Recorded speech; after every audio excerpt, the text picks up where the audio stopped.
Hello, I'm Pete Starkey with iConnect 007 at Electronica in Munich.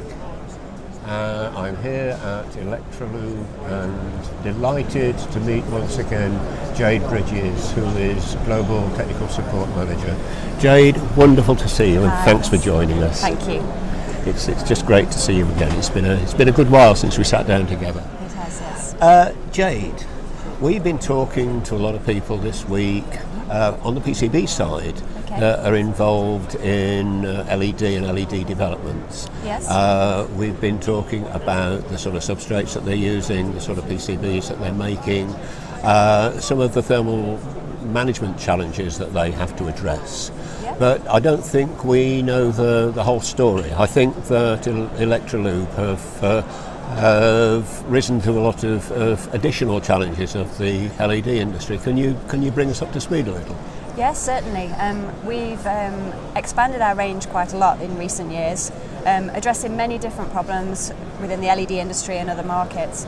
But particularly within the LED industry, we've been working on the test data and the information that we give to our customers. Mm-hmm. So as you know, in the thermal management side of things, you need to have an efficient LED.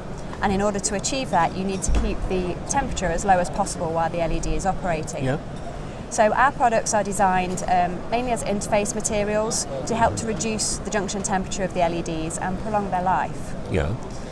So if I'm mounting an LED on an insulated metal substrate printed circuit board, would your material come underneath the device? Yes, it can do. There's many different ways. It depends obviously on the design of the board. Yeah. But typically our materials are used between the component, an LED, and the substrate that it's applied to. Yeah. Or it could be the circuit board that the LED is attached to, and then ensuring that the adhesion to, say, the metal surface is also a thermally conductive adhesion path. So wherever there's space to basically improve the efficiency and improve the heat transfer, that's where we're trying to make all the changes basically for customers, get them the maximum efficiency that they can. Yeah.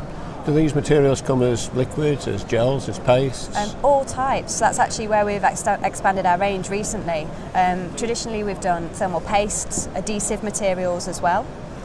We've now expanded into gap pads and phase change materials as well, so we can support the whole market. All right. So obviously we do our encapsulation resins too. So tell us a little about encapsulation. Yeah. Yeah, that's both ends really. We're offering thermal management and protection. So if you have a PCB where you're protecting the circuit board that the LED is attached to, you're trying to protect it from the environment that it's in and also dissipate heat. Obviously the top of the LED may also need protecting in certain environments, so to actually cover the LED. Yeah. This could be with a conformal coating or an encapsulation resin. And again, we've expanded our ranges here and expanded our test data massively. We've just updated our LED brochure again.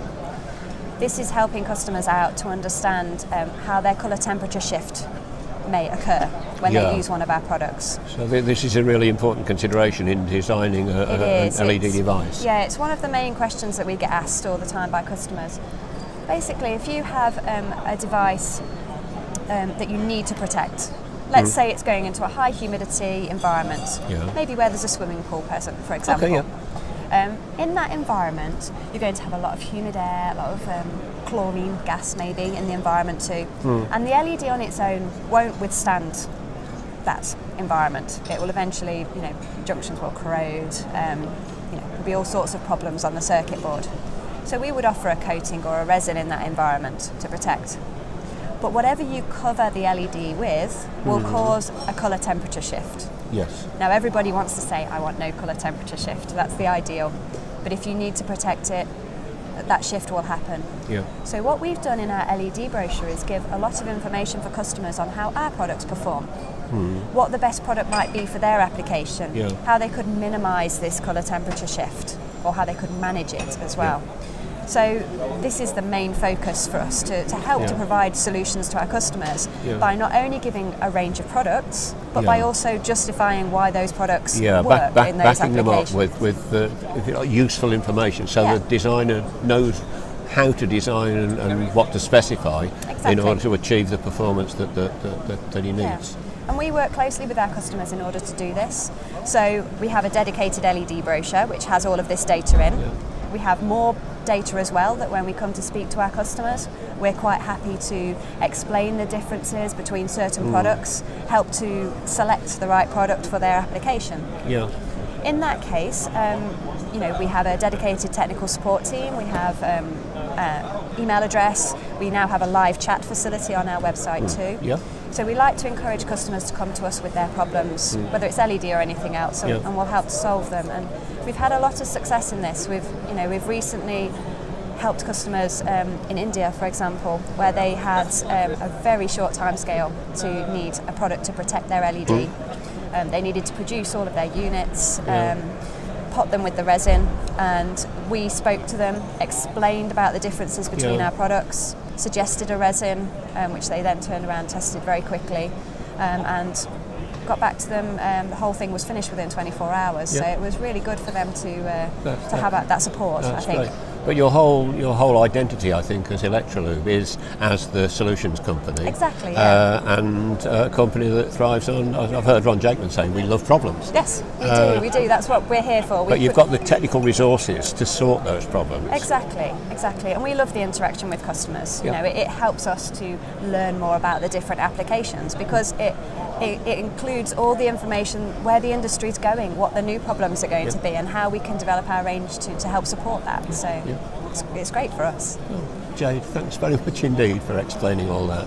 Yeah, I found it really interesting. I'm sure our readers will as well. I hope so. Thanks again. It's wonderful to see you again. No problem. Thank you. Pete Starkey with iConnect 007 at Electronica. Thank you.